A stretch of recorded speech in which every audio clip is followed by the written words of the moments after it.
Welcome to Freedom Podcast, tempat di mana iman dan realita bertemu, menyelami berbagai topik dengan jujur, terbuka, dan penuh kasih. Kebenaran absolut tanpa selubung. Let's start our conversation. Hai guys, welcome to Freedom Podcast. Jadi hari ini kita kedatangan tamu spesial yang jauh-jauh dari Pulau Papua, khususnya Kota Biak. Oke, beliau adalah seorang pelayan di Kota Biak selama 13 tahun.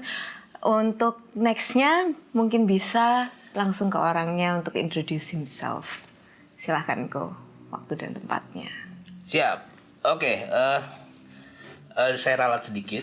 Enggak 13 tahun, tapi dari 2013. Oh, dari 2013. Ya, tapi menetapnya sudah 8 tahun. Nama saya Arif Kurniawan, istri saya 1, anak saya 3. Saat ini saya menggembalakan Freedom Church Biak. Umur gereja kita sudah 3 tahun di tahun ini. Gimana kok rasanya waktu pertama kali ke Biak dengan keluarga? Apakah sudah ada anak waktu itu? Sudah. Anak sudah ada 2 ya, dan 1 lagi sedang dalam kandungan waktu kita pindah menetap. 4 bulan atau 5 bulan, saya lupa. Jadi kondisi hamil, Ya, istrinya kondisi Koko, hamil, Koko pindah ke Biak. Jadi yang terakhir, yang paling bungsu lahirnya di Biak. Oke. Jadi anak Papua dia. Oke Ko, jadi hari ini topik kita topik yang super duper disukai oleh anak-anak muda pastinya, yaitu Oke. topik percintaan. Sedap. Ada pertanyaan pertama dari teman-teman kita, yaitu bagaimana kita tahu kalau misalnya orang yang sekarang jadi pasangannya kita itu the one. Oke. Gimana cara tahunya berarti ya? Gimana cara tahunya? Oke, kabar baik buat kita semua. We never know. We never know. Iya, kita nggak pernah tahu. Gitu ya. Oke. Nah, karena kita nggak pernah tahu, makanya gereja mengajarkan untuk kita selalu berkomunikasi dengan Tuhan untuk menanyakan, ya kan ya? Yes. Siapa dia, bukan, segala macam kan. Jadi kalau pertanyaannya baru bagaimana cara kita tahu dia jodoh atau bukan, tidak ada caranya. Tidak ada caranya. Tidak ada caranya. Tapi kalau kita sudah memutuskan untuk membangun hubungan dengan dia, kita harus jadi jodoh terbaik buat dia. Jadi start dari diri kita sendiri ya, Ko ya. Betul. Oke. Karena kalau kita minta dia jadi jodoh terbaiknya kita akan demand terus. Oh. Kita akan nuntut terus. Sedangkan mungkin kita tidak di posisi yang jadi jodoh yang oke juga buat dia. Oke. Sehingga daripada begitu lebih baik kita membenahi diri dan matchingkan kita punya sikap, karakter dan sebagainya jadi jodoh yang terbaik, minimal normal lah. Normal ini gimana Ko? Mungkin Ya. bisa di-elaborate?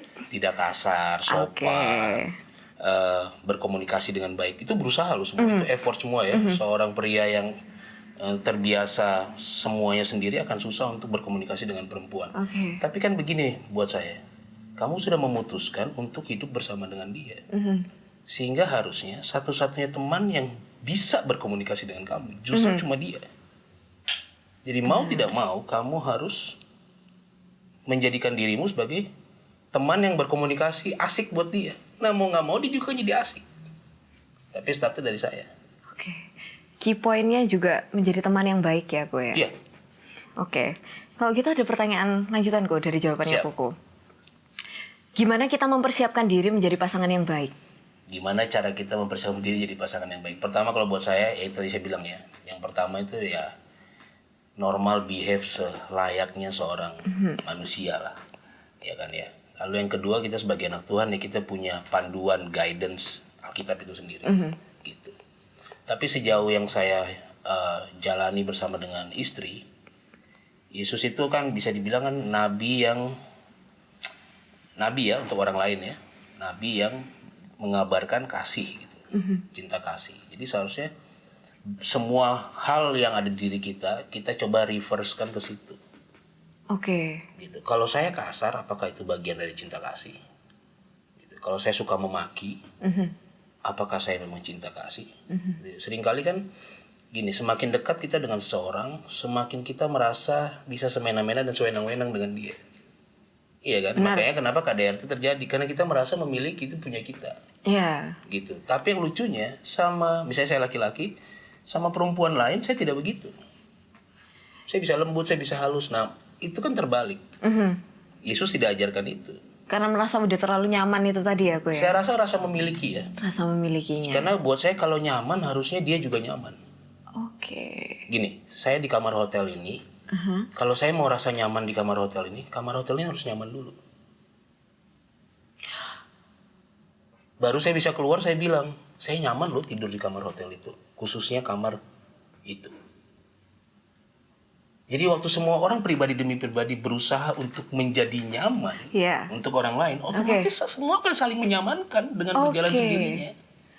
Nah, Ko, kalau misalnya seperti itu, kita harus sadar diri bahwa kita harus yang nyaman duluan. What if kayak ada demand kayak, oh ya kan cowoknya kan yang sebagai kepala keluarga ya kan dia yang harusnya initiate dan lain sebagainya. Ya berarti semua harus start dari cowok dong. Kalau misalnya ada ekspektasi seperti itu gimana, Ko? Kalau kita mau pegang sama itu berarti emansipasi wanita tidak boleh ada. Gitu, tidak boleh ada. Nah, tapi justru buat saya lihatnya ya, Alkitab kita itu dari Kejadian sampai Wahyu itu menggambarkan hubungan Tuhan dengan manusia. Waktu itu bangsa Israel ya, perjanjian lama. Itu seperti mempelai. Yesus sebagai mempelai pria, Tuhan sebagai mempelai pria, dan manusia sebagai mempelai wanita. Jadi saya rasa yang punya bagian masing-masing ya, yang punya bagian masing-masing. Jadi bukan soal siapa yang duluan, siapa yang berinisiatif. Baik lagi saya bilang tadi, kalau hukum dasarnya kita menikah atau berpacaran dengan dasar saya sayang dia, kayaknya sudah nggak jadi perdebatan untuk siapa yang duluan. Kalau masih siapa yang duluan, itu saya rasa hanya ada di pertemanan. Misalnya kita ngumpul nih, kita yang ada di ruangan ini kita makan. Pertanyaan berikutnya kan siapa yang bayar? Tapi kalau saya dengan pacar saya nggak perlu tanya dia ya kalau saya sayang dia ya. Siapa yang bayar nih? Ya udah pasti saya sendiri lah yang bayar. Gitu. Oke, kok. Nah ini ada pertanyaan juga. Kan tadi start from us dan lain sebagainya. Mungkin waktu berpacaran sudah tanya sama Tuhan kok. Tuhan, apakah ini benar? Yang dari Tuhan gitu kan. Apakah ini orang yang tepat untuk saya? Tidak ada penolakan dari Tuhan ternyata, dan akhirnya mereka berlanjut akhirnya sampai menikah ya kan. Setelah menikah ternyata ada terjadi sesuatu yang akhirnya berujung dengan perceraian. Nah, itu kira-kira kondisinya seperti apa ya, Ko? Apakah memang orang ini salah dengar di awalnya? Atau Tuhan yang salah karena nggak ngasih tahu? Ya, kan? Bisa. Jadi kan ada kalimat kayak gitu kan. Bisa jadi seperti itu. Kayak kan aku sudah tanya Tuhan, kenapa Tuhan tidak menjawab secara spesifik gitu kan? Atau kitanya nggak dengar, itu ada kemungkinan juga. Atau tidak ada yang salah dan salahnya ketika bercerai ini tadi, gimana? Saya rasa Tuhan punya cara menjawab doa kita itu banyak macam ya. Ya Jess ya. Sangat banyak macam. Saya selalu ajarin saya pernah pegang youth. Dan saya selalu ajarin waktu kita bahas love, sex, and dating, saya akan selalu menitik beratkan di ceweknya, di perempuannya. Karena laki-laki itu terlahir sebagai predator.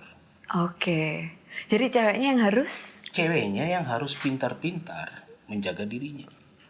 Yang namanya laki-laki akan selalu mencoba semua celah. Laki-laki itu dengan iblis itu udah 11-12 sebenarnya. Gitu ya. Gitu. Sedangkan perempuan itu emang akan jadi mangsa sebenarnya. Nah, waktu perempuan bisa menyadari dirinya, ini agak geser dikit ya. Nah, perempuan bisa menyadari dirinya, waduh saya bisa jadi mangsa nih, dia kan jaga dirinya. Nah, jadi buat saya balik lagi ke jawaban Tuhan. Jawaban Tuhan tuh sebenarnya buat saya seharusnya yang paling urge, paling ngotot meminta jawaban Tuhan tuh justru yang perempuan. Karena laki-laki itu tugasnya selalu memberi proposal dan merayu, mengiklankan dirinya. Tugas laki-laki itu nature kita semua, laki-laki. Gitu. Nah, perempuan yang menerima, saya bilang gini, waktu pacaran itu ada satu-satunya momen di mana wanita jadi penentu. Tapi waktu sudah menikah, laki-laki menentukan. Jadi power bargain-nya ada di kalian, dia perempuan ada di kapan? Di pacaran. Jadi waktu pacaran dipikir-pikir terus ya yang perempuan gitu. Nah, Tuhan jawabnya lewat mana? Banyak. Saya selalu bilang begini ke anak-anak saya atau adik saya di sana. Lihat dari keluarga, respon keluarga gimana? Satu. Kedua, dari teman-teman dekat. Sampai saya ajarkan, coba cari tahu dari teman-temannya. aslinya dia kayak seperti apa. Oke. Gitu. Memang Tuhan bisa mempertobatkan orang, ya kan ya. Paulus saja kan bertobat dari pembunuh jadi rasul gitu ya. Tapi kan nggak berarti saya harus jadi part pertobatan itu kan. Benar. Iya dong, iya kan. Tidak selalu saya harus jadi yang mengutin sampahnya kan. Iya. Gitu. Jadi makanya kalau saya mau minimal saya memasuki gerbang pernikahan dengan baik, saya nggak bilang dengan benar dulu ya, dengan baik. Karena kan pasangan yang baik pun nggak semuanya beragama Kristen, agama lain juga ada kok. Gitu. Jadi secara common sense saja ya check and recheck itu penting, khususnya yang perempuan. Gitu. Tapi gini yang jadi serunya, Jess, waktu Hawa jatuh, Tuhan bilang apa? Kamu akan selalu birahi. Iblis pakai itu untuk waktu cewek jatuh cinta, perempuan jatuh cinta. Ininya nggak main. Logikanya nggak main ya. Perhitungannya nggak main, observasinya nggak main, karena sudah. Berarti kalau misalnya kayak gitu ya kok, kan dari apa ya? Dari teman-temannya Jessica, dari pengalaman sendiri juga. Berarti sebenarnya boleh atau nggak sih cewek itu kayak ya udah ya kenalan aja sama cowok banyak gitu sebelum akhirnya bawa perasaan gitu kan. Sedangkan kan kalau misalnya dari perspektifnya cowok, kok cowok nggak boleh deket-deket sama cewek-cewek banyak, tapi kok cewek kok boleh gitu. Sedangkan kan kalau misalnya ketika sudah bawa perasaan pasti kan logika hilang. Betul. Berarti kan kita harus memilih, ya Jessica sebagai cewek berarti kan oh ya berarti aku harus milih sebelum aku jatuh cinta nih. Supaya bener-bener 100% akal sehat kepake gitu. Untuk menjawab itu saya selalu ingat dengan janji nikah. Janji nikah itu adalah partner dibilangnya. Jadi partner itu ya istilah partner dalam pekerjaan aja. Suami istri itu partner. Yang durasinya adalah sampai mau memisahkan. Berarti kan nggak bisa pisah ya secara partner, tetap jadi partner. Jadi yang namanya partner saya rasa perasaan nggak bisa mutlak ada di situ. Namanya partner, kamu kalau berpartner kerja dengan seseorang kan nggak mungkin pakai perasaan, logika juga harus ada. Nah sayangnya itu yang sering tidak ada di masa step pacaran atau masa step penjajakan perkenalan ya. Tapi kalau kamu tanya boleh nggak cewek-cewek berkenalan dengan cowok lain? Kalau saya balik, sebenarnya bukan cewek boleh atau tidak berkenalan dengan cowok lain. Kan agak lucu buat saya kalau cewek duluan yang memperkenalkan dirinya. Balik lagi saya bilang tadi, sebelum menikah, proposal itu ada di tangan laki-laki. Gitu loh. Makanya saya selalu bilang begini, gimana pendapat kakak soal cewek materialistis? Saya bilang, itu wajar. Tapi kalau sudah semua keputusannya digerakkan dengan materialistis, itu salah. Tapi kalau sekedar dia memperhatikan gimana nanti anak saya, Surabaya ini mahal segini, buat saya itu common sense dan bisa dibicarakan berdua. Mau ada ide nggak anak-anak kita nanti? Oh kalau gitu kita nggak bisa 3 deh, anaknya kita 1 aja. Abis itu kamu langsung steril ya. Nah itu kan bagian dari strategi. Gitu loh. Itu bisa dibicarakan. Tapi kalau based on materialistik tadi, ya kamu langsung dilihat dari luar aja kamu sudah langsung menolak. Nah itu yang salah. Kok. Aku jadi terpikirkan ini bisa arahnya ke role pria dan wanita. Karena menurutnya Jessica ya kok, sekarang itu mulai bergeser dan mulai bertukar role antara pria dan wanita ini. Itu 1, dan 2 soal kira-kira ada nggak kok pertanyaan-pertanyaan yang bisa membantu kita untuk ditanyakan ke pacar supaya kita ini nggak salah pilih waktu pacaran gitu. Baik pria maupun wanita. Gitu. Yang mana ya yang lebih gampang duluan untuk dijawab? Yang pertama. Yang pertama tadi apa ya, sorry? Yang pertama tadi role pria dan wanita. Udah bergeser ya sekarang di zaman sekarang ya. Jadi menurut Koko kenapa hal itu terjadi dan bukan enaknya ya, maksudnya kayak apa yang bisa kita lakukan specifically kayak cewek ya kan Ko, untuk menanggulangi hal itu gitu. Sekarang kan dunia itu kapitalis ya. Dari sekitar tahun 80-an kan dunia sudah bergeser ke kapitalis. Nah, waktu dunia kapitalis ini makanya muncul teori bahwa laki-laki itu provide. Buat saya itu tidak 100% tepat. Kalau provide-nya hanya, makanya gini, banyak yang terjebak laki-laki provide hanya sampai di uang. Gitu loh. Pendidikan, edukasi bagian dari mama. Maksudnya mendidik di rumah ya. Padahal sejujurnya anak juga butuh pendidikan dari seorang ayah. Butuh lihat ketegasannya, butuh lihat manly-nya, maskulinnya, butuh lihat. Bahkan ada yang bilang kan anak perempuan first love pertamanya ayahnya kan. Nah makanya dasar katanya kenapa janji nikah kita itu pakai partner, Jess.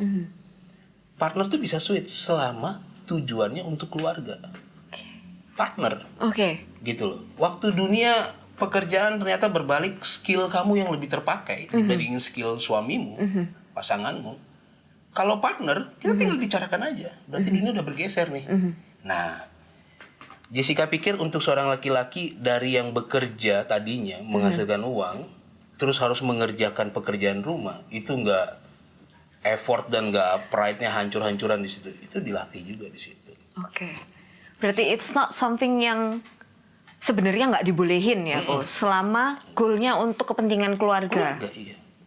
Untuk kepentingan keluarga, kita bertanggung jawab atas keputusan kita untuk menikah. Dan dunia kan nggak ngikutin maunya kita ya. Kita ngikutin maunya Tuhan. Maunya Tuhan kita utuh. Sampai mau memisahkan. Waktu dunia berusaha rubah dengan berbagai macam sistemnya, smartnya kita, strateginya kita butuh di situ. Makanya takut akan Tuhan mendatangkan hikmat. Nah hikmatnya di situ. Gitu. Nah, tapi untuk gimana ya aku ngomongnya ya? Mindset yang tepat itu kayak gimana ya, kok? Karena zaman sekarang malah banyak cowok-cowok yang mikirnya kayak gitu. Toh ceweknya yang udah ya udah deh aku santai-santai aja di rumah. Harusnya itu ketahuan di saat penjajakan atau pacaran. Kalau kamu tanya tadi pertanyaanmu ada tadi sebelum tanya yang ini. Gimana cara saya menanyakan? Menanyakan ke pasangan saya. Saya ingat waktu saya sama istri saya bilang gini sama istri saya. Saya ini musisi. Saya bilang hari ini bulan ini gaji saya segini gitu. Tapi ya kalau kita nikah, ini jadi penentu saya. Abis dia jawab ini, besoknya minggu depannya saya lamar dia. Tanpa dia tahu. Jadi saya cuma kita baru pacaran 1 bulan. Jadi saya hanya butuh pertanyaan ini aja. Jadi saya bilang gini sama istri saya musisi, dia tahu gaji saya berapa, dia tahu saya dibayar berapa, penghasilan sebulan saya berapa, dia tahu. Saya bilang gini, gimana kalau setelah menikah gaji saya jadi 1 juta aja sebulan? Istri saya nggak nanya gini, loh kenapa? Kok bisa? Masa sih? Dia nggak nanya itu. Tahu nggak apa yang ditanya? Dia jawab apa? Dia jawabnya begini, kalau gitu saya yang kerja. Waktu dia bilang kayak begitu, Jess, di kepala saya cuma satu, kalau lo yang kerja, gue ngapain ya? Saya harus kembalikan ke diri saya, otomatis. Nah tapi kenapa saya bisa jadi tahu diri kayak begitu? Karena saya membangun hidup saya, berusaha sebaik mungkin mengikuti firman Tuhan. Makanya perlu kita perhatikan calon pasangan kita, bagaimana dia dengan firman Tuhan. Sepadan itu bukan sekedar segereja, sepelayanan aja. Sepadan itu sevisi melihat Tuhan. Bukan satu mengerjakan visi Tuhan ya, bukan. Vision kita melihat Tuhan itu sama. Waktu kita lagi collapse atau down, ya Tuhan ada di situ, pasti. Nah itu kita sama ngelihatnya. Nah, itu baru bisa berjalan. Kalau nggak hancur sama dunia. Kok. Bagaimana kalau awal pacaran itu sepadan kok dalam hal itunya. Tapi kan namanya orang bertumbuh, kadang pertumbuhannya itu berbeda. Betul. Nah, ketika speednya itu berbeda itu tadi, apakah kita harus yaudah putus atau ini pacaran ya? Iya pacaran konteksnya. Apakah kita putus atau ya udah kita berusaha untuk yuk kita sama-sama bertumbuh lagi. Sama batasnya di mana? Saya mau tanya Jessica, kalau Jessica beli barang apa sih yang bersihkan lantai itu, mopping gitu ya, yang mesin, ya? Robot itu ya. Dibilang begini sama salesnya, Ci, robot ini, robot mopping ini, dia bisa durasinya itu 2 tahun, Ci. 6 bulan kumat. Pilihanmu apa? Klaim garansi. Ya kan? Tanya Tuhan ini gimana Tuhan? Kan? Perbaiki lagi. Ternyata makin parah. Dia habis diperbaiki 3 bulan. Makin rusak. Dan akhirnya mati total dan orang itu bilang mending beli baru, Ci. Kamu mau keep tetap. Buat saya, selama belum sampai pernikahan, belum sampai saya janji sama Tuhan bahwa saya akan menjaga dia sebagai partner seumur hidup saya. Kapanpun bisa saya buang. buat saya. Kalau tidak sevisi sama saya. Karena gini, saya sudah kerjakan bagian saya semaksimal mungkin kayak tadi. Tuhan gimana nih? Ayo kita gereja bareng, ayo kita pelayanan bareng. Kamu udah doa saat teduh untuk dia. Tapi nothing moves ya, memang berarti buat saya begini, berarti memang fase hidupnya dia. Bukan kamu.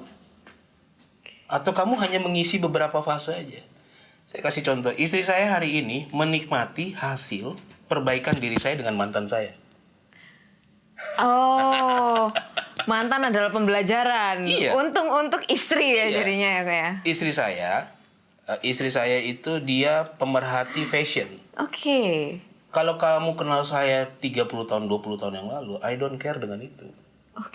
Saya suka-suka aja mau pakai baju apa, selama saya nyaman, saya nggak peduli mau itu diketawakan atau apa, saya tidak pusing dengan itu.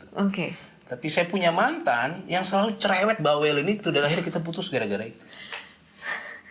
Waktu saya ketemu dengan istri saya, hal pertama yang saya lakukan, saya perbaiki diri saya.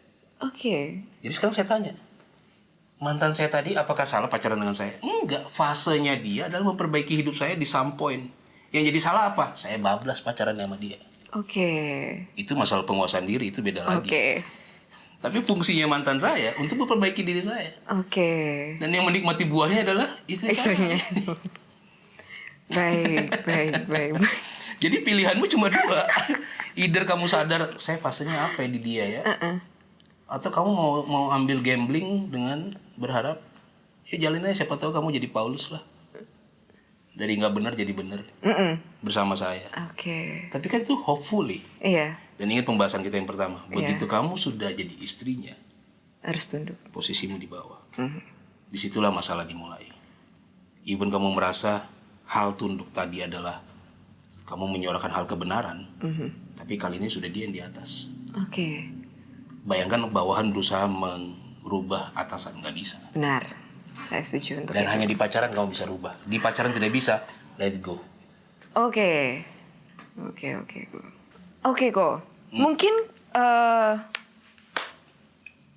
aku bisa lihat gitu ya, Ko. Kalau misalnya Ko Arif ini tipe cowok yang kategoriku cukup dominan. Tapi menurutku zaman sekarang malahan lebih sering ketemu cowok yang minyi-minyi. Jadi problemnya sekarang kebalik, cewek yang lebih dominan. Gitu, Ko. Mungkin karena aku di sini cewek ya, Ko ya. Bisa nggak kasih tips gitu ketika cewek menghadapi cowok-cowok yang ya itu tadi, yang malah kalau bahasa Jawanya itu minyi-minyi. Paham nggak saya. berani maju ya kan, nggak berani pursu itu tadi ya kan. Rasanya kayak insting predatornya itu hilang. Enggak, saya nggak pernah percaya itu hilang. Tertimbun dalam. Terunlock aja. Tidak kelihatan kalau gitu kok yang kata-kata yang tepat ya. Gimana kok? Kayak karena cukup sering menemukan yang seperti itu akhirnya di zaman sekarang. Memang kalau kita belajar, nanti googling aja, ada itu generation H ya, di baby boomer, terus generasi saya lupa ya Y, X, Z atau X, Y, Z ya saya lupa. Ya itu Z, baru Z itu milenial ya, baru itu alpha beta gitu. Memang kenapa laki-laki per hari ini kurang tough? Nah saya ganti gitu aja ya. Kurang tough gitu. Ya karena memang zaman bikin kita nggak tough. Gitu. Hari ini yang kamu kenal saya kelihatannya dominan itu karena sempat mengalami hidup di mana mau kuliah kita harus lari-lari kejar bis, ya kan? Sekarang gampang, HP Gojek jemput depan rumah, ya dan semua transportasi umum yang lain sudah lebih mudah. Memang jadinya gini, kalau buat saya bukannya hilang toughnya, tapi tidak menemukan alasan untuk ngotot, karena semua serba gampang. Gitu. Nah itu spirit, makanya itu spirit, kita bicara spiritnya ya. Kalau buat saya itu spirit karena memang dari sekitar 30 tahun yang lalu kan gereja-gereja sinode, beberapa sinode yang cukup besar, mereka mengadakan camp pria sejati. Itu kan agak lucu ya buat saya ya, pria harus sejati gitu. Berarti kan ada yang nggak sejati ya.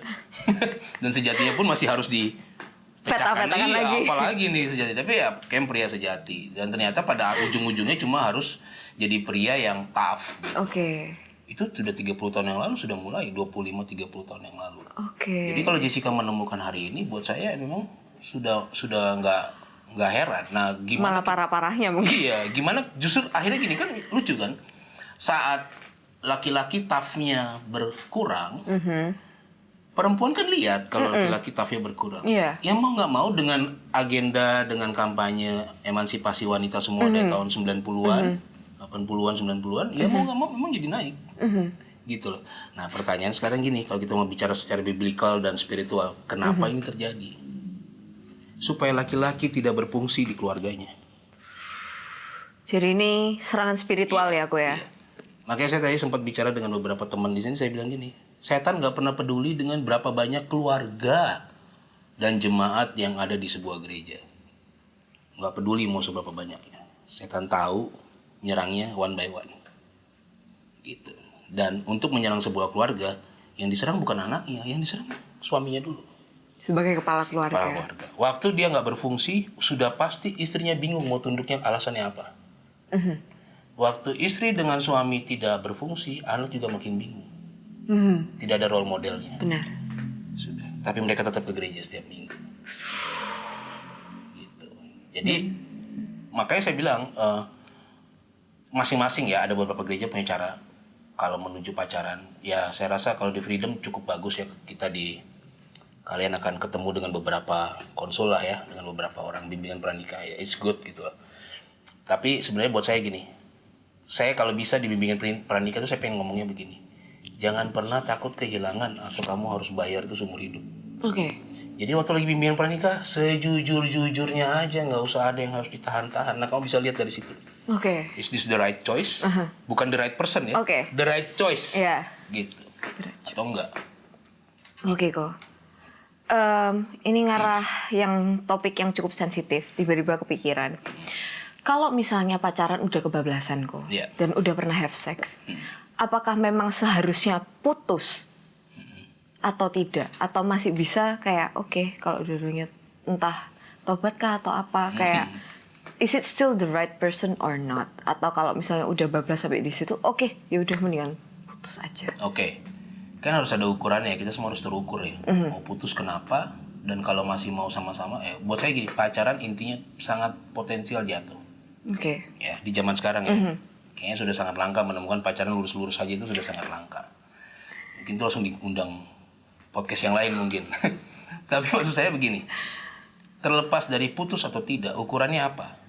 Kalau misalnya gini, berdua, kita sudah salah, kita jatuh terlalu dalam, mari yuk kita cari mentor berdua. Kita dimentorin berdua. Kata mentor berarti nurut apa kata mentornya. Nah kamu tinggal pilih, sama berdua kan pilih kan mentor mana yang cocok untuk mementor kalian. Itu akan, itu khususnya laki-laki ya, apalagi kalau sudah having sex waktu pacaran ya, dimentorin untuk menjadi tidak kan. Iya.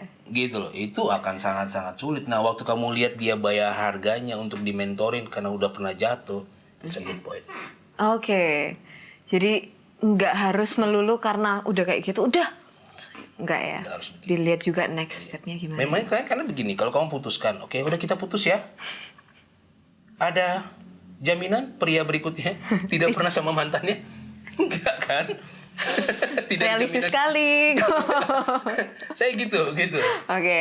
Jadi daripada begitu, saya coba ayo gini ya.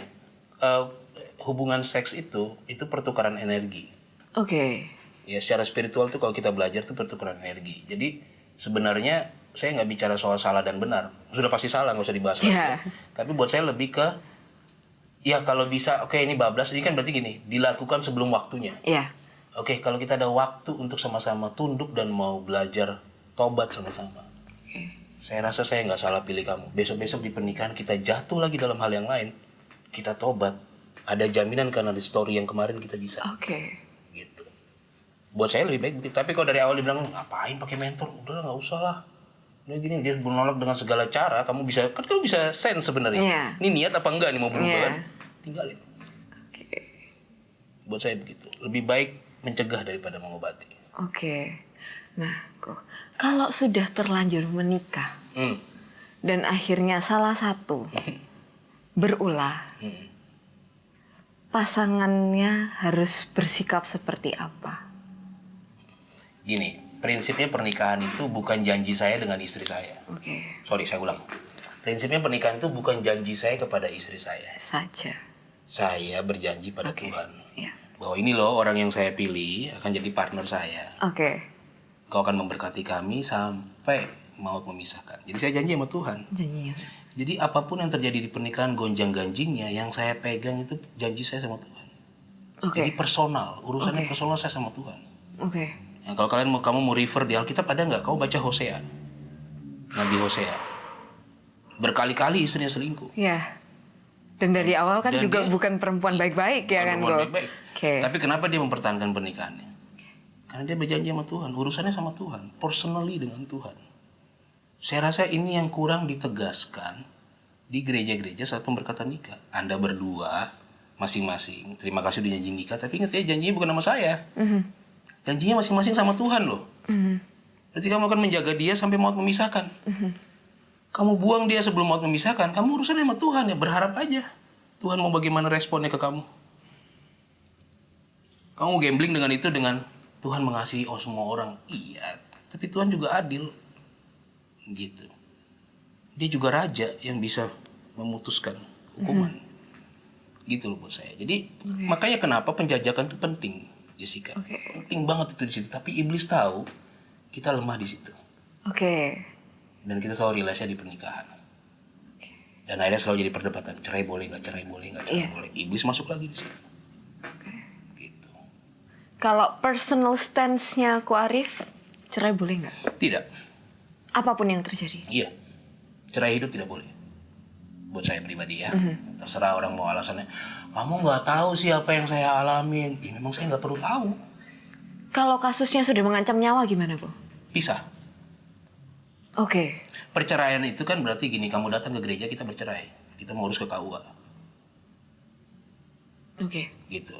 Pisah aja. Perkara nanti dia yang cerain kamu. Berusaha untuk perceraian kamu. Ya gini. Yang kita harus jaga itu adalah standing position kita sama Tuhan. Oke. Bukan di keluarga, bukan standing position sama dia, bukan, gak ada urusannya, sama Tuhan. Karena nanti kita masuk surga atau masuk neraka itu urusan kita sama Tuhan pribadi. Oke. Gak bawa-bawa keluarga gitu. Oke.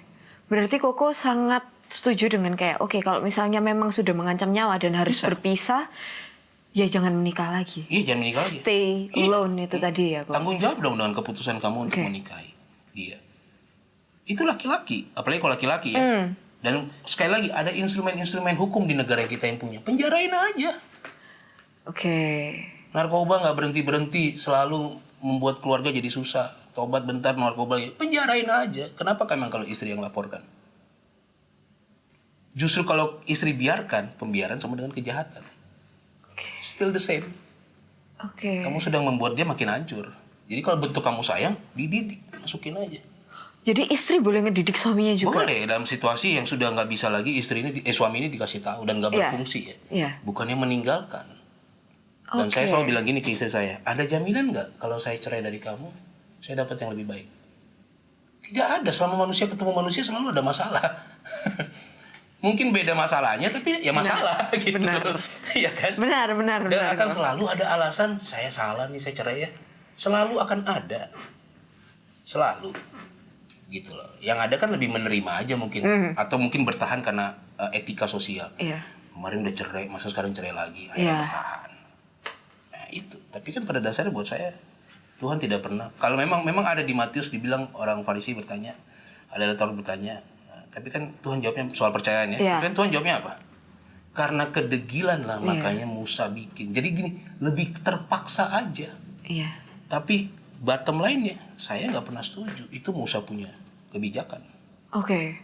Gitu loh. Tapi orang jadikan itu stand-nya untuk berlaku itu. Oke. Gitu. Lalu akhirnya janji nikahnya ngapain? Fungsinya apa? Mending gak usah janji nikah kan? Benar. Itu maksud saya. Berarti ini levelnya benar-benar kita harus terradikalisasi oleh kasih Yesus ya, Bu ya. Dimana kayak apapun yang terjadi di dalam pernikahan konteksnya ya sudah janji dengan Tuhan. Iya. Yaudah. Betul. Susah senang, nakal tidak nakal, Iya. Harus terima sampai mati, Iya. sampai maut memisahkan. Saya rasa Paulus memilih untuk tidak menikah karena dia tahu Berat. dia akan lebih banyak ngurusin istrinya dibandingin di sini, Iya. ngurusin jiwa. Iya. So, Tertulis sekali secara lagi, iya, it's a choice gitu loh. Iya, it's a choice. Dan mau pilihan apapun semua ada bayar harganya.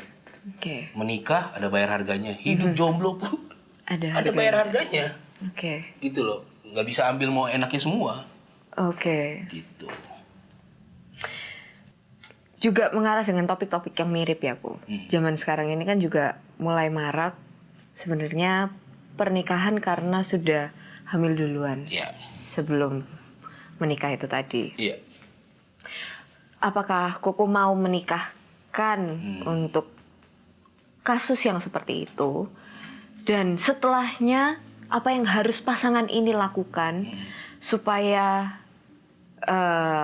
tidak ada, kalau istilah zaman sekarang kan generational trauma atau generational curse yang akhirnya berlanjut ke generasi berikutnya dan lain sebagainya gitu ya aku. Ataupun kan memang secara statistik pun ketika kamu sudah hamil duluan atau punya anak sebelum menikah, chance untuk bercerai juga akan meningkat drastis. Iya, Nah, itu potensinya ya. Potensinya kita Betul, bicara soal statistik di sini. Iya. Saya sudah ngalamin 1 kali ya. Jadi ada jemaat saya menghamili pacarnya. Oke. Beda suku dan kebetulan pacarnya dari suku Papua. Oke. Dan itu urusannya agak ribet memang. Udah hamil berapa bulan ya? Saya lupa, 3 bulan atau 4 bulan. Dan saya kasih persyaratan 2. Sebenarnya gereja kita belum ada secara tegas soal ini. Tapi saya tahu panggilan saya di Papua salah satu dalam hal ini. Jadi saya bikin sistem strategi sendiri. Pertama, kalau kamu mau saya nikahin, waktu pemberkatan, sebelum saya berkati, balik badan ke jemaat, kamu ngaku kalau kamu udah hamilin dia. Pengakuan dosa di depan Iya dong, gak gereja cuma sama ya? Tuhan dong. Oke. Kalau kamu anggap gereja ini adalah keluargamu, ya kan? Gitu. Bukan sekedar tempat pelarian untuk mengizinkan kamu menikah, berarti kan kamu menyerahkan aib kamu pada gereja ini kan? Oke. Ajak jemaat untuk mengenali aibmu itu. That's Tapi family. untuk menjaga jemaatnya ini juga tidak, maksudnya membicarakan itu di belakang atau kayak ngejudge dan gosip lah Iya. tuh. Gimana? Kan Gini, Jess. ketakutan terbesarnya sebenarnya di situ ya. Betul. Gini Jess, gosip itu semakin seru kalau nggak ada yang tahu kebenarannya. Masuk akal. Jadi lebih baik kebenaran semua taruh di Kasih depan tahu, gitu ya. Dan yang kedua, untuk membuat jemaat itu mengerti apa yang sedang terjadi, itu tugasnya saya sebagai gembala. Jadi Jadi Koko pasang badan. pasang badan dong, karena mereka sudah melakukan bagiannya mereka. Oke. Baru saya melakukan tugas saya sebagai gembala. Oke. Kita kan enggak, kita pengen jadi Superman semua, Superman siang bolong. Kita pengen jagain semua orang yang bikin salah dengan alasan daripada mereka terus berbuat dosa. Kalau gitu jangan cuma dalam hal perjinahan, dalam dosa-dosa yang ringan-ringan juga dong. Iya. Masa cuma pas perjinahan aja baru gembala turun Saya tangan? suka ini. Benar. Iya dong, Iya. gitu kan. Ya, jadi akhirnya saya kasih itu persyaratannya dan akhirnya mereka memilih untuk tidak menikah di kita. Oke. Ada gereja lain yang mau menikahi. Oke. Nah, saya copot jubah gembala saya dan saya jadi temannya dia, saya datang hadir sebagai teman. Oke. Nah, waktu saya datang sebagai teman dan saya bilang sama dia, lu harus banyak berdoa karena pernikahan lu ke depan gak mudah. Iya. Kenapa Pak? Terlalu mudah. Saya nggak pernah percaya semua yang terlalu mudah. Semua yang instan terlalu mudah itu saya tidak pernah percaya. Jadi kamu banyak berdoa. Dan memang setelah itu struggle banget mereka punya pernikahan sampai hari ini. Oke. Dan saya selalu menyarankan kalau sudah mau dinikahkan di gereja saya dengan cara tadi atau dinikahkan dengan gereja lain dengan lebih instan, tetap butuh mentor. Kalau memang niat mau rubah, Oke. gitu loh. Karena nggak semua orang mau dimentorin ya, Iya. gitu. Karena diajarin jadinya kan, tahu apa lu? Gue yang ngalamin kok. Ya gitu kan. Nah, jadi tugasnya mereka adalah mau untuk dimentorin. Itu bentuk pertobatannya menurut saya. Oke. Kita sudah salah Pak. Gitu.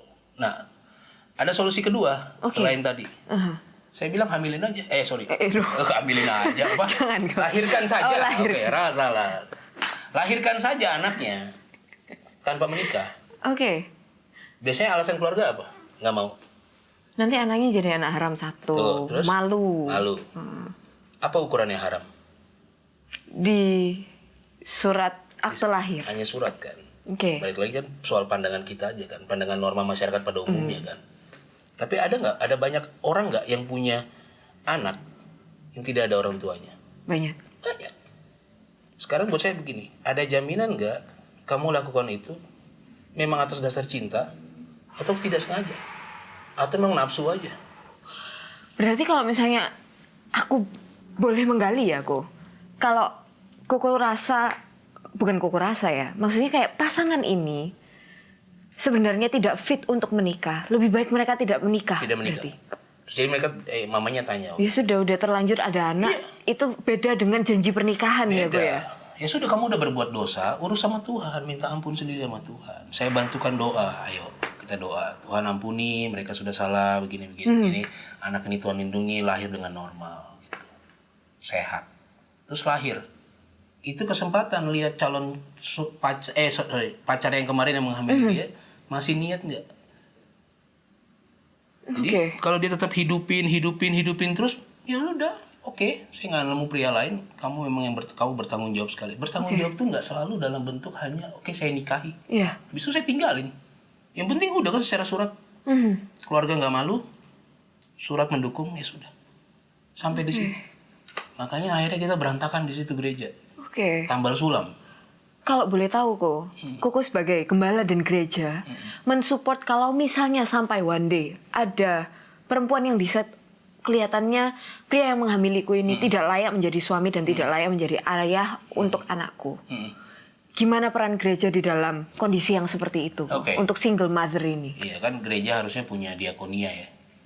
Gereja yang kalau udah established dan udah stabil perjalanannya harusnya punya diakonia, dan saya rasa itu untuk mencukupi kebutuhannya mereka. Dan itu secara keuangan ya, secara kebutuhan. Tapi secara moral ya gereja harus selalu berada di posisi harus di apa ya? Makanya ini konsep saya ini bukan konsep gereja besar. Kalau gereja besar ada kejadian seperti ini, kita nggak pernah tahu tuh orang mamanya dengan anaknya ada di mana, ya kan? Tapi kalau gereja kecil 100 orang, 150 orang maksimum, kita masih bisa rangkul sama-sama. Jadi ya anak ini punya keluarga yaitu atas nama Freedom Church Biak. Gitu. Mamanya kita support. Dalam hal moral dan kita bekalin. Balik lagi ya, anak itu kan nggak salah ya. Gitu. Jadi orang tua yang harus berbenah diri sebenarnya. Orang tua harus ambil keputusan. Oke, saya sudah salah. Saya memutuskan dia tidak cocok jadi ayah anak saya. Semua terjadi begitu cepat, nafsu, tidak sengaja dan sebagainya. Saya tidak mau menikah dengan dia. Single parent. Gitu. Dan gereja akan mensupport hal saya itu. Support, gitu ya? Saya pribadi akan support. Gitu. Minimal pendidikan anaknya lah. Gitu. Itu sih kalau buat saya ya. Supaya nggak tumpang tindih. Udah nikah aja. Terus ternyata bermasalah pernikahannya. Terus cerai juga. Ini yang paling sedih. 3 bulan, 4 bulan ada isi. Bertanggung jawab menikah di bulan ke-5. Bulan ke-7 keguguran. Terus gimana? Sering mendengar ceritanya. Iya kan? Iya. Apakah perjanjian tadi jadi berubah? Kan nggak jadi anaknya keluar. Udah ya, nggak jadi nikah ya.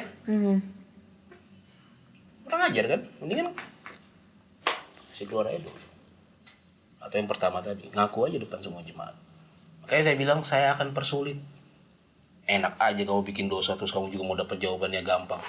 Solusinya enak. Nggak ada. Gereja bukan tempat pelarian. Tapi kalau misalnya ada yang protes kayak, tapi kasih Yesus seperti apa? Iya, kasih Yesus juga yang bikin porak-poranda bait suci kan. Kasih Yesus juga yang bikin pohon ara mati. Gitu. Jadi kasih Yesus nggak selalu menyembuhkan semua orang, nggak semua happy. Ada teguran, ada didikan di situ. Dan waktu kita menikahkan dia, ada didikannya nggak di situ? Nggak ada. Malah terlalu mempermudah. Akhirnya jadi ini, tendensius, jadi contoh untuk pasangan yang lain. Apalagi nama gereja kita freedom ya. Freedomnya ini kayak lebih free nih. Gitu. Free kita, free. Ya. Semua acceptance, free. Kasih karunia Yesus, nggak gitu dong. Gitu. Acceptance pun ada. Iya, buat saya acceptance itu lebih kayak pintu gerbang aja. Next step-nya adalah? Next step-nya, ya kamu harus mau dididik, mau diajar. Semua pintu sekolah kan terbuka untuk semua orang. Masalahnya berhasil dididik apa enggak di dalam. Sehingga keluar jadi pemenang kan, ngaruhin dunia di luar sekolah kan. Benar. Ya gereja harusnya fungsinya itu. Gereja fungsinya adalah sekolah ya dari perspektifnya keluarga. Kalau saya buat training center, apapun namanya lah. Mungkin yang menarik ini kemarin topiknya. Dari perspektif pria, Gimana caranya wanita menjaga martabat pria dalam hubungan? Kan ego nggak boleh disimpan. Betul. Tapi pria pasti punya martabatnya dong Iya sebagai leader keluarga. Nah, gimana caranya wanita memposisikan hal itu supaya tidak tidak menyinggung pria? Ini agak-agak ini sih, agak-agak lucu ya. Karena buat saya gini, kenapa kita memutuskan menikah dengan dia? Karena harusnya kan paling nggak nyamannya dapat. Iya dong, saya memutuskan menikah dengan istri saya, ngobrolnya enak, jalan pergi bareng, makan di mana aja, pecel lele pinggir jalan sampai steak yang ratusan ribu jadi, nggak ada masalah. Jadi saya nyaman kan? Pertanyaannya, kenapa waktu di pacaran kita bisa sleep call, ngobrol 24 hour di telepon, waktu nikah komunikasi nggak jadi tools utama yang kita pakai? Jadi buat saya, gimana caranya untuk tahu di batas apa ego suami saya, di batas apa love language istri saya? Ya obrolin lah. Mau apa lagi caranya? Ada yang bertepuk tangan di balik kamera.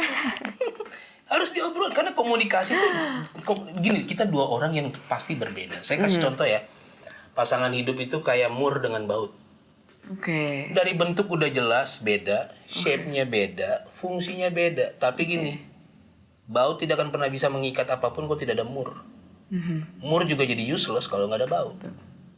Jadi udah jelas berbeda. Jadi harus diajak ketemu. Lucunya gini, sama dengan ini ya. Kayak gini bisa larinya udah gini. Iya, saya sudah 15 tahun sama 5 tahun 10 tahun dengan suami saya menikah. Saya udah dingin gairahnya, nggak seperti dulu. Karena saya rasa sudah dewasa semua kita. Iya. Pertanyaan saya, waktu pacaran kayaknya kamu mau tidurin terus. Bahasa saya sudah sampai nggak saya filter waktu itu. Iya. Waktu Karena pacaran dosanya, karena dilarangnya hot-hotnya. itu. Mohon maaf, saya nggak terfilter. Jadi maksud saya begitu. Maksud saya kenapa hal-hal baik yang terbangun secara natural di pacaran, kenapa nggak tetap digunakan di waktu pernikahan? Jadi pondasi utama. Dan memang laki-laki ya, kalau mau gini aja, kamu mengukur egonya laki-laki gampang. Dia mau ceritakan egonya dia nggak? Saya itu lah ya, saya itu nggak suka. Oke. Nah itu. Dan gak semua laki-laki mau mengaku itu, karena itu part of egonya dia. Oke. Dia pengen kamu menebak. Saya pengen kamu menebak ego saya. Oh gitu. Ternyata nggak cuma cewek aja ya gue yang pengen ditebak-tebak ya. Oh gitu. Gitu. Makanya harus komunikasikan, duduk sama-sama. Jadi komunikasi itu jadi budaya yang kuat di pernikahan kita. Oke. Saya bisa bilang begini, kalau kalian kenal dengan istri saya dan kalian tanya hal apa yang Faisal Arif paling mesra lakukan dengan Cici, dia akan bilang gini, konyol kayak anak-anak. Cuma sama dia aja. Oh. Saya akan bertingkah kayak anak-anak. Oke. Manja-manja dan sebagainya. Tapi ya sama orang lain saya nggak begitu kan. Iya. Ya gitu. Itu sama istri saya. Tapi kenapa bisa akhirnya terbentuk itu? Saya obrolin, saya tanya. Oke. Gitu loh. Kamu harus bikin. Saya begini, saya begitu. Oh gitu. Komunikasi nggak bisa yang lain saya rasa. Selebihnya pasti kita akan cari. Yang lucunya gini, kita nggak mau komunikasikan tapi kita cari sumber lain. Sering-seringnya begitu memang. Teman, TikTok, media sosial dan sebagainya. Baru kita menduga-duga. Kayaknya dia ini nih. Oh nanti saya begini aja, and fail. Oke. Kamu kecewa. Oke. Emang dia nggak ngerti gua. Gitu. Padahal diomongin aja sebenarnya. Bikin waktu-waktu pacaran lah. Oke. Intimate, jalan-jalan berdua, tinggalin anak. Oke. Itu yang saya lakukan dengan sengaja. Terus anaknya siapa yang ngerawat? Ada kasih temen lah, kasih orang tua lah, kasih jemaat kalau saya di sana. Oh iya. Oh titip ke jemaat Titip ya gue ya. aja, Oke. iya, gitu. Jadi tetap berpacaran setelah menikah Iya dong, itu sesuatu yang penting ya, bahkan setelah punya anak Iya, kan. saya rasa orang gampang bercerai karena sudah nggak rasa sensasi pacaran itu. Gitu. Bagaimana Koko menghadapi value-value yang Asia yang dimana kayak oh ya anak lebih penting daripada pasangan? Enggak dong. Berarti kalau secara skala prioritas gimana kok? Saya Kan istri. Kenapa? Nggak ada. Karena istri saya pilih. Oke. Anak Tuhan yang kasih. Oke. Dia bisa nggak kasih, dia bisa kasih, dan dia bisa ambil kapanpun. Istri saya yang pilih. Oke. Tuhan bisa ambil juga kapanpun, tapi at least saya yang pilih. Dan setelah itu nanti anak-anak saya tinggalin saya kan, dengan kehidupan yang masing-masing. Yeah. Mereka akan memilih orang yang hidup sama mereka. Iya. Terus kalau hati saya di mereka kan saya akhirnya nggak ada guna nih istri saya di sebelah. Iya. Banyak sih yang bilang. Itu salah prioritas saya bilang. Salah prioritas. Iya. Dan prioritas yang barusan Koko sebutin apakah biblikal? Biblikal dong. Harusnya kan gini. Contoh siapa? Abraham dengan Sarah. Oke. Walaupun sudah lahir Ismail oke. Ismail kan. Hatinya Abraham itu tetap ada buat Ismail juga. Oke. Yang suruh pergi kan Sarah. Iya kan hati Abraham kan. Tapi yang dia pentingkan permintaannya Sarah. Yang dia pentingkan. Oke. Gitu. Oh, bukan ke mempertahankan bukan anaknya. kepentingannya Ismail. Bukan. Oke. Gitu. Begitu juga waktu Ishak lahir. Dikasih kan Tuhan minta. Gitu. Jadi saya rasa Abraham itu dia tidak pernah taruh hatinya, fokusnya. Bukannya tidak sayang ya. Ya kita kalau dikasih barang kan kita sayang. Gitu loh. Saya kasih kamu iPhone nih, Jess. Iya. Iya dong. Iya. Yang lebih make sense mana? Kamu sayang yang kasih atau kamu sayang iPhone-nya? Yang kasih. Nah, gitu aja kan. Gitu. Iya, saya tuh satu-satunya hal di hidup saya untuk ukuran manusia dengan manusia ya. Yang saya kasih, yang saya minta izin ke Tuhan untuk saya ambil keputusan itu istri saya. Oke. Aku kayak ingin memberikan contoh kasus yang bukan ekstrim sih. Kan karena manusia udah jatuh ke dalam dosa dan kita masih hidup di dunia ya, Ko ya. Kan kadang perceraian itu bukan sesuatu yang bisa kita hindari. Iya. Kalau misalnya ada orang yang bilang kayak, udahlah bertahan aja lah demi anak. Apakah Koko setuju dengan statement itu atau tidak? Tunggu aja waktunya itu. Mereka akan cerai di usia tua. Ada potensinya seperti itu. Karena anak-anak sudah tidak di rumah lagi. Mereka nggak punya jangkar untuk mereka pegang lagi. Gitu. Jadi cuma Delaying aja sebenarnya, iya. Ada kok artis-artis yang kita udah kenal gitu. Salah satu yang senior juga begitu. Bertahan karena anak, beda agama. Gitu. Belum ada yang tanya soal beda agama ya. Ayo kita start sekarang sesi beda agama. Beda gereja, beda gembala, beda apa lagi? Perbedaan ekstrim, oh ya, oke. Apakah Koko memperbolehkan jemaatnya Koko untuk menikah beda agama? Saya bukan soal mengizinkan atau nggak mengizinkan, saya buka pikirannya. Saya bilang sama dia, ada jaminan nggak kalau kamu dengan yang Kristen tidak bercerai? Gitu. Ada Kak, tapi kecil. Selalu bisa bercerai. Ya kalau sesama Kristen aja bisa bercerai, ngapain kamu gambling dengan yang beda agama? Oke. Iya kan? Yang mendingan kamu fight untuk gini loh. Dasarnya samain. Jangan tambahin masalah-masalah yang tidak perlu ada jadi dasar. Gitu loh. Kalau memang bikin rumah itu harus pondasinya A B C D E. Jangan tiba-tiba A B F G H. Gitu loh. A B C D aja gitu loh. Iya. Jadi baru nanti layar atas-atas itu pasti akan muncul sendiri kok namanya masalah kan. Nah, ini belum memulai pacaran, belum memulai pernikahan, sudah taruh masalah duluan di pondasi. Kan buat saya waktu mereka datang dengan saya dengan masalah, buat saya ya siapa suruh pilih. Dan terus terang saya nggak ladenin konseling yang kayak begitu. Kalau alasannya, iya saya ingin memuridkan supaya menjadi. Oh gampang, kamu jadi murid dulu. Oh gitu, jangan nikah dulu. Iya. Murid dulu. Kamu jadi murid dulu. Mau muridkan kok, kamu sendiri belum dimuridkan kok. Orang buta nonton orang buta kan. Kalau dia bilang, oke, saya siap, saya sudah menjadi murid yang baik, saya ingin memuridkan. Ya oke. Tapi jangan pacaran dulu sama dia. Terus? Jadi best student dulu kan. Baru kamu bisa jadi ngajarin orang lain. Kan? Syaratnya ditambah terus. Nah, iya kan gini. Oke. Kalau bilang saya mau memuridkan dia, saya mau membuat dia kenal dengan Kristus. Iya. Berarti kan kamu udah levelnya guru ya, udah bukan murid lagi. Gimana kamu memuridkan dia kalau sama-sama levelnya? Ya SMA sama SD lah kok gitu, gimana? Sama-sama murid tapi tingkatannya beda gitu. Ini aku berusaha mewakili para penonton. Buat saya sih sebenarnya waktu yang paling membuktikan. Waktu paling membuktikan. Tapi buat saya gini. Waktunya tapi udah kadung nikah gimana kok? Kalau udah kadung nikah udah nggak bisa diapa-apain. Oh iya. Tapi gini, kalaupun ini agak sensitif ya. Iya. Kalaupun kadung nikah, terlanjur nikah, saya tanya, nikahnya diberkatin apa tidak? Oke. Gitu. Murni diberkatin, tidak. Oh ya diberkatin, habis itu jam berapa nanti ke situ. Enggak, saya nggak anggap. Oke. Diberkatin. Jadi kalau 2 kali, Saya nggak anggap. kok nggak anggap? Itu lebih kayak kepentingan kita aja sih sebenarnya, etikanya kita aja. Nggak ada urusan sama kebenaran di situ. Oke. Kamu diberkatin nggak? Oh ya kita diberkatin, walaupun status dia masih beda agama ya. Saya selalu tekankan ke yang Kristen. Oke.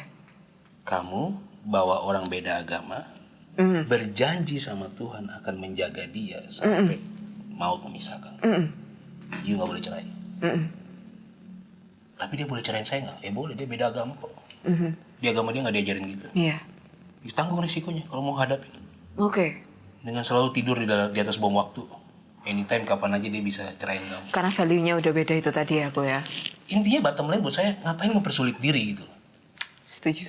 Gitu. Ngapain mempersulit diri? Maksudnya, kecuali Kristen di kita ini cuma 10 orang gitu ya. Ini yang no choice ya.